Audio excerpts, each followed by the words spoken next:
À l'origine de cette vidéo, il y a une question assez simple, c'est est-ce que le GPS double fréquence dans les dernières générations de montres est suffisamment précis pour pouvoir se passer du stride quand il s'agit de mesurer l'allure instantanée? Ça a l'air d'être une question assez simple, mais techniquement, pour y répondre, ça a été assez compliqué. On passe tout ça en revue dans cette vidéo. Merci d'être sur la chaîne YouTube de Nakan.ch. Si vous aimez cette vidéo et celle que je vous propose régulièrement sur cette chaîne, abonnez-vous et puis mettez un petit like sous la vidéo. Moi, ça me permet de développer la chaîne. Et puis vous, ça vous permet de ne manquer aucune des prochaines vidéos que je mets en ligne sur des sujets techniques, des comparatifs et tout plein d'autres vidéos sur l'actualité de la montre cardio GPS. Donc à la base, il y a une question assez simple, c'est est-ce que je peux me passer de mon stride pour la mesure de l'allure instantanée? Est-ce que j'ai des données suffisamment précises sur ma montre quand j'utilise la configuration GPS double fréquence, qui est une configuration normalement qui permet d'avoir une meilleure précision au niveau du GPS et donc, en théorie, au niveau de l'allure instantanée également. Je me suis posé la question exclusivement, évidemment, en course à pied, puisque c'est là que je vais utiliser le stride pour avoir mon allure instantanée le plus précis possible. Et puis, c'est également la discipline dans laquelle on a souvent tendance à se baser sur l'allure qui est fournie par le GPS de la montre. Si je prends un exemple, par exemple, un marathon, que je veux courir à une certaine allure et puis que je regarde ma montre, est-ce que je peux me fier aux données qu'elle affiche? C'est toute la question. Également, quand je fais des séries sur la piste, est-ce que si je veux faire une série à 3 minutes 30 au kilomètre et puis que ma montre m'affiche 3 minutes 30 au kilomètre, est-ce que je peux lui faire confiance si je suis en configuration double fréquence? Pour réaliser les comparatifs de cette vidéo, j'ai voulu des choses absolument sûres en matière de comparaison de données et puis des données les plus précises possibles. J'ai rencontré plusieurs problématiques. La première, c'est que la plupart des montres en mode GPS arrondissent et lissent l'allure de manière assez prononcée. Si je prends par exemple les montres Garmin que j'ai utilisées dans ce comparatif, l'allure que vous avez sur une montre Garmin récente, eh bien, elle est arrondie à 5 secondes au kilomètre. Vous n'aurez pas par exemple d'allure à 5,21 au kilomètre, vous aurez 5,20 ou 5,25 cette limitation, elle est présente sur la quasi-totalité des nouvelles montres Garmin et d'autres marques également. Et puis il me fallait deux montres qui sont identiques, que je pouvais configurer de manière sûre qu'elles utilisent le GPS ou le stride, et donc du coup j'ai utilisé une Epix 2 sur laquelle j'ai désactivé le GPS sur le profil de course à pied. J'utilise vraiment que le stride. Le stride, je l'ai configuré en mode étalonnage manuel à 100 et puis j'ai d'abord fait quelques vérifications au niveau de la distance que mesurait mon stride sur plusieurs tours de piste pour vérifier que mon stride était parfaitement calibré. Donc que les données qu'il me fournissait déjà au niveau de la distance étaient absolument fiables pour avoir le plus de chances possible qu'il me donne les indications les plus précises possibles au niveau de l'allure. Et puis la deuxième difficulté, ça a été de m'assurer que les données que j'affiche en temps réel dans les vidéos et les comparatifs que vous allez voir, eh bien, sont mesurées exactement au même moment par la montre. Et ça a nécessité pour moi de développer un petit script qui permet d'aligner complètement les données des deux fichiers issus de la montre pour que les mesures de chaque seconde coïncident parfaitement l'une avec l'autre. Et puis ensuite que je puisse les synchroniser parfaitement avec mon logiciel de télémétrie pour vous afficher en temps réel les données du fichier GPS. Pourquoi est-ce que j'ai utilisé les données de télémétrie incrustées dans des images et pas directement des images sur les montres? Eh bien, c'est lié au premier problème qu'on a vu, c'est-à-dire que les montres Garmin, elles arrondissent les allures, que ce soit avec le stride ou que ce soit avec le GPS. Et puis un deuxième problème, eh bien, c'est que la lisibilité entre les écrans AMOLED transflectifs en fonction de l'angle de la lumière avec une caméra même fixée sur un support qui est fixe par rapport aux montres, eh bien, c'est très difficile de lire et de tirer des conclusions au niveau de l'allure. Donc voilà un petit peu les difficultés que j'ai rencontrées pour effectuer ces mesures. Ensuite, je me suis posé la question, qu'est-ce que je veux démontrer exactement une fois que la procédure technique de comparaison était en place? qu'est-ce que je veux tester et démontrer dans cette vidéo. Alors la première chose que j'ai voulu tester, c'est la réactivité au niveau de l'allure quand je fais une répétition sur piste. Donc pour ça, j'ai fait plusieurs 400 mètres. On va en voir un que j'ai entièrement filmé et intégré les données des montres. Et ce qu'il faut encore savoir, c'est que les données que vous allez voir en incrustation sur les vidéos sont les données brutes du fichier. C'est-à-dire que dans le fichier FIT, Garmin ne lisse pas les allures, il les met brutes telles qu'elles sont calculées à la sortie du capteur Stride ou à la sortie du capteur GPS. On n'a pas cet arrondi à 5 secondes. Et donc du coup, on a vraiment ces données quasiment brutes qui s'affichent sur les comparatifs. Donc premier, un 400 mètres sur piste, j'en ai réalisé plusieurs. Vous allez voir un qui est entièrement filmé mais qui correspond très bien à toutes les données que j'ai pu accumuler sur la piste à ce niveau-là. Donc quand je fais des séances sur piste, est-ce que je peux me fier à l'allure de mon GPS double fréquence? Et puis ensuite, deux autres questions. La première, c'est est-ce que je fais du fartlek en forêt? J'ai fait ça en forêt au bord du lac à Lausanne, tout simplement parce que j'habite pas près d'une grande ville où il y a des grands immeubles, où il y a des canyons urbains, etc. Donc pour moi, c'est plus facile de faire ça en sous-bois. Ce qu'il faut savoir, c'est que je cours en sous-bois ou dans une ville où il y a des grands immeubles ou des grandes baies vitrées, la difficulté, elle est la même. Donc quand je suis dans un sous-bois ou quand je suis au cœur d'une ville avec des grands bâtiments en train de faire un marathon ou une autre compétition, les challenges pour le GPS sont quasiment les mêmes et théoriquement, ces problèmes sont limités, sont mitigés par l'utilisation du GPS double fréquence qui devrait apporter plus de performance au niveau de la mesure. Donc en gros, j'ai trois images que je vais vous présenter, trois segments de course avec intégration des données. La première, c'est un 400 mètres sur piste. La deuxième, c'est une séance de fartlek rapide dans un sous-bois au bord du lac où je fais une accélération avec un virage au milieu pour voir un petit peu les limitations du GPS dans cet environnement-là. Et le troisième, c'est toujours en sous-bois, toujours dans le même environnement au bord du lac. Eh bien, vous allez voir une plus longue séquence où je vais courir à des allures qui correspondraient plus à une allure que je courrais sur marathon ou semi-marathon entre 7 minutes au kilomètre et 5,45 au kilomètre. Comme ça permet de voir un petit peu comment le GPS et le Stride réagissent. Et je vous propose d'aller directement sur la piste. D'abord, on voit l'environnement dans lequel j'ai réalisé le test, puis ensuite on va voir et analyser en temps réel ensemble le tour de piste, et puis ensuite les graphiques qui correspondent aux allures enregistrées. Dernière note avant de partir sur la piste, vous voyez sur les images intégrées une icône du Stride sur la partie gauche de votre écran, c'est évidemment l'allure qui a été enregistrée par le Stride, et puis une icône de satellite sur la droite de votre écran, c'est le satellite sur la montre Garmin Fenix 7 Pro qui enregistre en mode GPS double fréquence. C'est pas le mode Sat IQ de Garmin, hein, c'est vraiment forcé en mode GPS double fréquence pour avoir la meilleure précision possible au niveau de l'allure sur ces différents tests que j'ai réalisés. Je vous laisse tout de suite avec ce comparatif.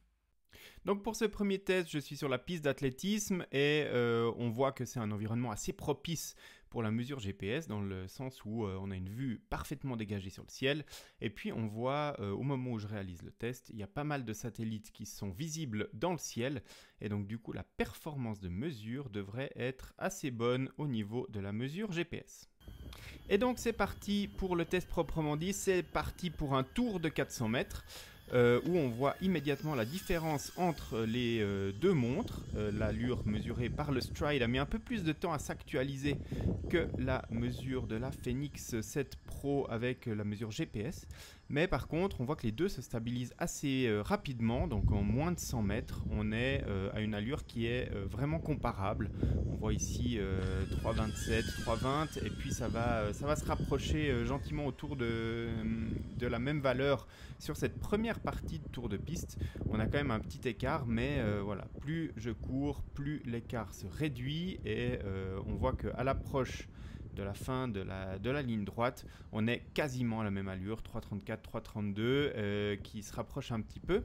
Je me rapproche du virage et dans le virage, sans véritable surprise, hein, les virages, c'est pas les trucs préférés des mesures GPS, l'écart grandit un petit peu. Moi, je réduis l'allure, j'arrive pas à tenir l'allure que j'ai initiée sur mon tour de piste, je ralentis un petit peu. Par contre, le GPS, lui, a plus de mal à détecter que j'ai ralenti, il reste à une allure plus élevé que le stride sur la Fenix 7 Pro.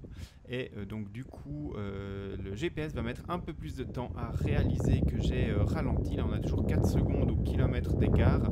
Et je vais arriver au bout de mon tour de piste.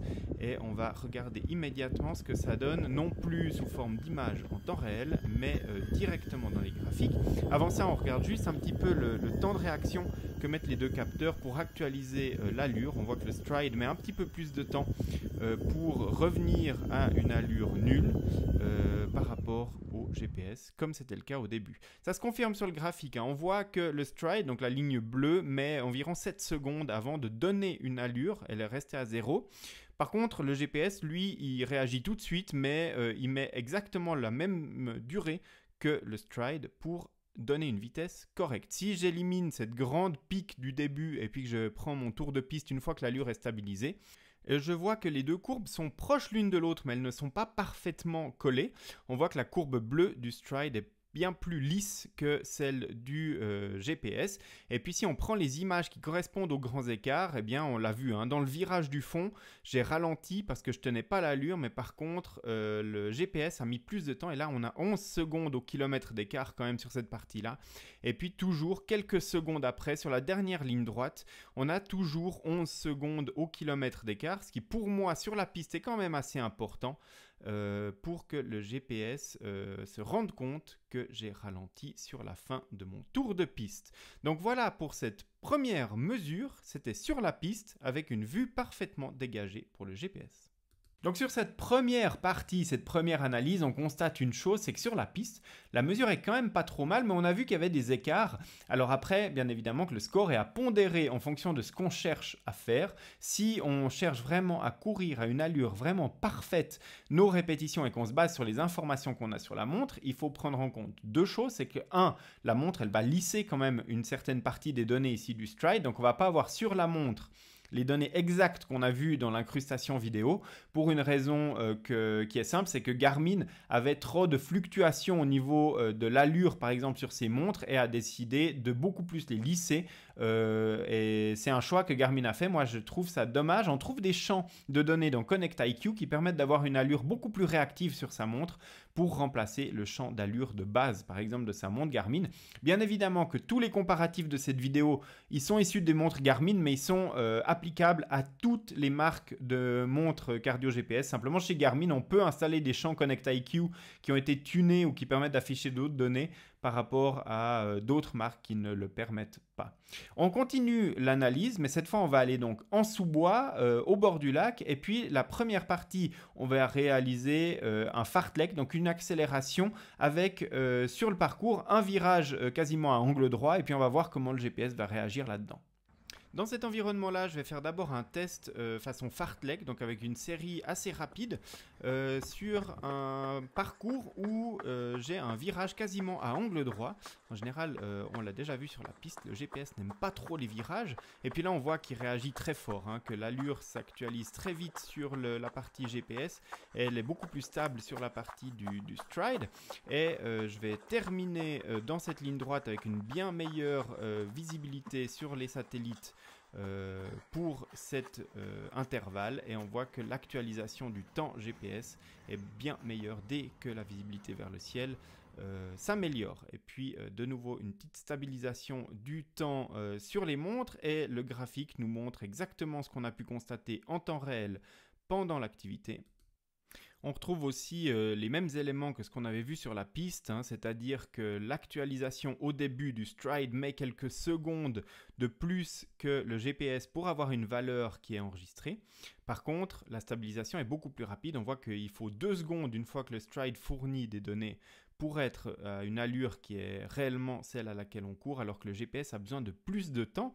Et puis la stabilisation du temps également est plus rapide à la fin sur le GPS, mais les données ne sont pas forcément très pertinentes. Le stride, lui, reste très stable jusqu'à complètement arrêter de fournir une donnée. Si on exclut ces deux extrémités du graphique et qu'on se concentre exclusivement sur la partie où j'ai vraiment couru rapidement, on voit que la stabilisation au niveau de l'allure des deux appareils finalement finalement est pas si éloigné que ça. Et puis on voit que le GPS, par contre, la ligne rouge, crée un ralentissement qui n'existe pas en réalité au moment où il y a le virage. De là, on peut conclure que lorsqu'on a des virages un peu serrés, qu'on prend à des allures un petit peu élevées, ou même en général les virages, eh bien, le GPS va, entre guillemets, artificiellement baisser l'allure et donc du coup donner des informations erronées dans cet environnement-là. On voit par contre que le GPS double fréquence ensuite restabilise très très vite l'allure. Il n'y a pas besoin de sortir du couvert d'arbres pour avoir une allure qui est de nouveau pertinente et stabilisée. Et ça, franchement, c'est une bonne performance de mesure du GPS sur cette partie-là. Alors sur le graphique, ça a l'air d'être un petit écart au moment du virage, mais par contre, si on revient sur l'image vidéo et qu'on s'arrête exactement à la sortie du virage, on voit qu'il y a quand même 29 secondes au kilomètre d'écart entre la mesure du stride et la mesure de la montre qui utilise le GPS double fréquence. Et donc là, on se rend compte que c'est quand même une différence de valeur qui est significative, sachant que j'ai vraiment essayé de ne pas ralentir dans ce virage. Donc il n'y a aucune raison que je sois à 3,40 ou environ juste à l'entrée du virage et à 4,10 en sortie de virage. Le stride, lui, est resté très stable au niveau de la vitesse. Donc on peut penser que le GPS ici ralentit artificiellement l'allure. Donc là, c'est intéressant de constater qu'un virage, ici à angle droit, eh bien, a quand même un impact considérable sur l'allure mesurée par le GPS par rapport au stride.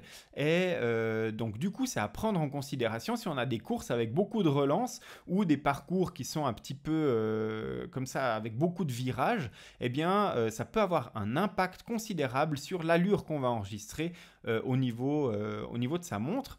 Et puis, peut-être le test le plus intéressant, parce que là où on a besoin de l'allure instantanée, c'est effectivement quand on fait des séries ou des répétitions sur la piste, mais c'est surtout quand on veut faire son pacing sur une course. Et on peut courir dans des environnements où il y a des grands bâtiments, où on est dans des canyons urbains. Les courses, en général, ne sont pas sur des terrains entièrement dégagés, mais quand même en ville ou dans des environnements un peu plus compliqués au niveau de la réception GPS. Et donc, c'est ça que j'ai voulu simuler, tout en continuant en sous-bois, mais à des allures qui sont plus régulières, qui se veulent plus des allures, entre guillemets, naturelles que je vais avoir sur une compétition. Donc sur cette partie-là, je vais vraiment partir à une allure tranquille et puis je vais accélérer jusqu'à environ 6 minutes au kilomètre et puis rester par là autour environ quelques secondes et puis ensuite accélérer encore un tout petit peu pour voir lorsqu'on suit une allure constante, une allure qu'on pourrait suivre par exemple pendant une course ou un marathon par exemple, de voir un petit peu ce que ça donne au niveau de l'allure. Donc là on voit qu'il y a déjà un petit écart au niveau de la mesure du stride et de la mesure du GPS qui va assez vite corréler, revenir à des allures constantes et puis de nouveau faire un écart. Là on voit qu'on a presque 40 secondes d'écart sur cette partie-là, ce qui est quand même assez important. Et je varie encore un petit peu les allures.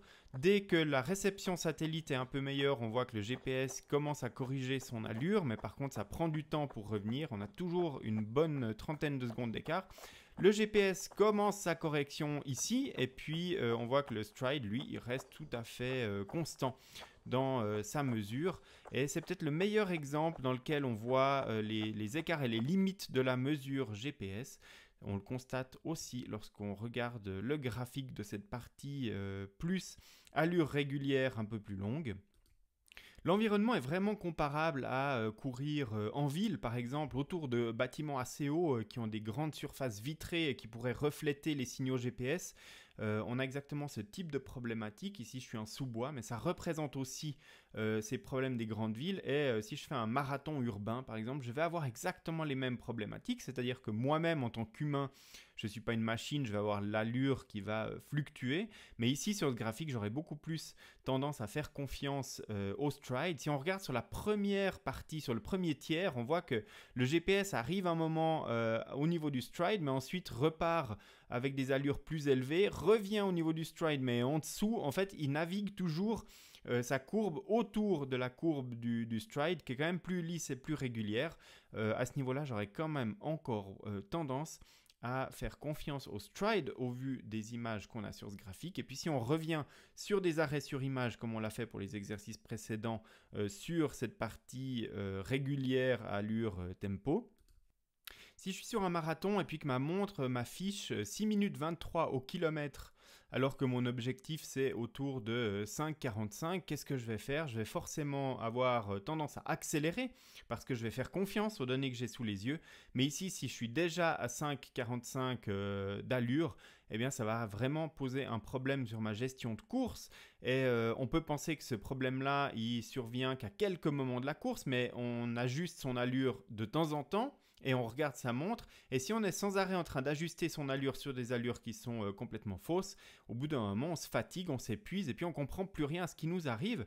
Même 18 secondes d'écart, hein, si je suis censé courir un semi-marathon par exemple en 6 minutes au kilomètre et puis que ma montre affiche 6 minutes 18, je vais de nouveau avoir tendance à accélérer. Le GPS va probablement au bout d'un moment saisir ma véritable allure, je serai peut-être à 5,45 ou 5,40, je vais dire oula je suis trop rapide, je vais ralentir, mais avec l'inertie de l'allure instantanée du GPS qu'on a pu constater au cours de cet exercice-là, eh bien, je vais sans arrêt courir à la mauvaise allure et puis ma gestion de course sera mauvaise. Ici, on a 18 secondes au kilomètre. Sur l'image précédente, on avait bien plus que 30 secondes au kilomètre. Ça pose quand même des questions si on base vraiment son intensité et son allure de course sur l'allure que nous fournit la montre. Quel outil est-ce qu'on veut utiliser pour avoir ces données sous les yeux? Et là, je vous avoue une chose, c'est que je ne m'attendais pas à ce que le test tourne dans ce sens-là au moment où je l'ai imaginé et que j'ai commencé à le tourner. J'imaginais que sur cette partie où je cours tempo, l'allure GPS double fréquence serait beaucoup plus proche que celle du stride par rapport au moment où il y a des accélérations et des décélérations qui sont assez fortes. J'ai été très surpris de voir que le GPS double fréquence en milieu couvert, pour les gens qui connaissent l'endroit, hein, c'est la piste Vita qui est sur le bord du lac à Vidi, donc c'est un environnement où il y a des arbres effectivement, mais la couverture n'est pas non plus comme si j'étais en pleine forêt. Il y a quand même beaucoup de zones où on a une visibilité sur le ciel, où les signaux GPS sont quand même pas entièrement bloqués, et pourtant on a quand même des écarts au niveau de l'allure instantanée sur cette section que j'ai réalisée là en course à pied plus régulière, qui sont très importantes. En tout cas, moi, sur cette dernière partie, hein, cette partie-là, si je veux partir sur mon marathon de Berlin en septembre, par exemple, en étant certain d'avoir une allure qui est conforme à ce que je cours, en tout cas le plus proche possible de la réalité, eh bien, je vais continuer à utiliser mon capteur Stride pour valider mon allure, et je ne ferai même pas confiance à ma montre en mode GPS double fréquence basé sur ce que j'ai obtenu dans cette vidéo. Bien évidemment que ça dépend de chacun, les besoins qu'on a en allure par rapport à la précision dont on a besoin, l'environnement dans lequel on court, et puis son besoin de précision pour l'application qu'on va réaliser. Si on fait des intensités sur piste, mais qu'on veut plutôt y aller au feeling, l'allure finalement importe relativement peu. On voit que sur l'ensemble d'un 400 mètres, l'allure est quand même relativement bonne. Et puis sur un marathon, quand on fait des comparatifs GPS, et c'est là que c'est intéressant, un comparatif GPS sur marathon va en général donner des distances mesurées qui sont très très proches. Mais quand on voit le test que j'ai fait dans le sous-bois, eh bien on a des différences qui sont très marquées. Donc les validations de GPS basées uniquement sur la distance d'une activité, finalement ne valent pas grand-chose quand on veut se fier à une allure instantanée en particulier. Donc cette vidéo, moi, elle me donne l'impression que le GPS double fréquence sur une piste, dans un environnement où j'ai une bonne visibilité sur le ciel, ça peut être une très très bonne alternative à la mesure d'allure par rapport à tout ce qu'on connaît comme les footpods, etc., qui jusqu'à maintenant étaient considérés comme les standards vraiment de la mesure d'allure. Par contre, si on court dans des environnements un peu plus compliqués au niveau du GPS, le GPS double fréquence va donner des traces plus propres, va donner des distances qui sont mieux en corrélation avec la réalité, mais au niveau de l'allure instantanée, si je veux être sûr qu'à chaque instant où je regarde ma montre, elle me fournisse une indication qui est fiable, eh bien, c'est pour l'instant pas encore le cas. Je vous laisse évidemment seul juge de ces informations par rapport à votre usage. J'espère que cette vidéo vous aura été utile. Si elle vous a plu et que vous ne voulez pas manquer les prochaines que je vais mettre en ligne sur la chaîne YouTube de Nakan.ch, abonnez-vous à la chaîne et puis moi je vous retrouve très très bientôt avec plein de nouvelles croustillantes sur l'actualité de la montre cardio GPS. Vous me retrouvez sur les réseaux sociaux et puis sur le site Nakan.ch pour l'actualité du sport connecté. À bientôt!